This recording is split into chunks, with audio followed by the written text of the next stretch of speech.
అయ్యండి. ఒకసారి మన జీవితాన్ని వెనక్కి తిరిగి చూసుకుంటే, మన కథలో హీరో మనమే కావచ్చు. కానీ ఆ కథను నిలబెట్టిన అసలు శక్తి ఎవరో తెలుసా? మన జీవితంలో వచ్చినటువంటి స్త్రీ.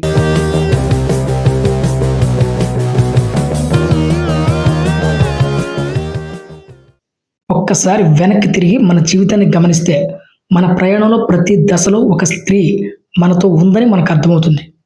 మన జీవితంలో మొదటగా కనిపించేటువంటి స్త్రీ అమ్మ. మనకు మాటలు రావడానికి ముందే మన భావాలను అర్థం చేసుకుని, మన మొదటి ప్రపంచమే అమ్మ. ఆ తర్వాత మన జీవితంలోకి వచ్చేది అక్క లేదా చెల్లి. మన తప్పులను కప్పిపుచ్చి, మన పక్కన నిలబడి మనకు ధైర్యం చెప్పేది వాళ్ళే. అదేవిధంగా మనం పెరిగే కొద్దీ మన జీవితంలో స్నేహితురాలు కూడా వస్తూ ఉంటారు. మనతో నవ్వులు పంచుకుని, మన బాధలు విని, మన మనసులో ఉన్న మాటలను అర్థం చేసుకునే ఒక ప్రత్యేకమైన వ్యక్తి కూడా ఆమె. జీవితం ముందుకు సాగే కొద్దీ మన పక్కన సహోద్యోగిగా, మన కుటుంబంలో భార్యగా లేదా కూతురిగా, ఇంకా ఎన్నో పాత్రల్లో స్త్రీలు మన జీవితాన్ని ప్రభావితం చేస్తూనే ఉంటారు.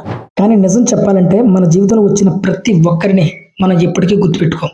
ఎందుకంటే మనం సక్సెస్‌లో ఉన్నప్పుడు, సంతోషంగా ఉన్నప్పుడు మన చుట్టూ ఎవరున్నారు అన్నది మనం పెద్దగా ఆలోచించం. కానీ ఒక్కసారి మన ఇబ్బందుల్లో పడితే, మన జీవితం ఒంటరిగా ఎదుర్కోవాల్సిన పరిస్థితి వచ్చినప్పుడు, ప్రపంచమంతా మనల్ని జడ్జ్ చేస్తున్నప్పుడు, అప్పుడు మాత్రమే మనకు అర్థమవుతుంది. మన పక్కన నిజంగా నిలబడిన వారు ఎవరు అని. ఆ సమయంలో మన జీవితంలో కొందరు స్త్రీలు ధ్వజస్తంభాల్లా నిలబడతారు. మన బలహీనతలను చూసి వెనక్కి వెళ్లకుండా, మన తప్పులను చూసి తీర్పు ఇవ్వకుండా, మన పక్కనే నిలబడి నువ్వు చెయ్యగలవు అని చెప్పేవారు కొంతమంది మాత్రమే ఉంటారు. అలాంటి వాళ్ళని మన జీవితంలో అస్సలు మర్చిపోలేము.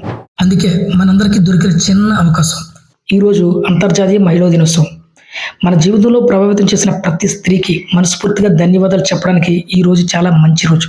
సో సందర్భం కుదిరింది కాబట్టి ఎవరికైనా చెప్పాలనుకుంటే చెప్పేయండి. మీతో పాటు నేను కూడా చెప్తున్నాను. నా జీవితంలో అలాంటి వాళ్ళు నలుగురు ఉన్నారు. ఒకటి అమ్మమ్మ, అమ్మ, పిన్ని, చెల్లి. కాబట్టి నా జీవితంలో ఉన్న మీ నలుగురికి నా హృదయపూర్వక ధన్యవాదాలు. మీరెప్పుడూ ఇలానే సంతోషంగా ఉండాలి. మున్ముందు కూడా నన్ను ఇలానే భరిస్తూ ఉండాలి. మీకే కాదు, మీతో పాటు ప్రపంచంలో ఉన్న ప్రతి మహిళకు మహిళా దినోత్సవ శుభాకాంక్షలు.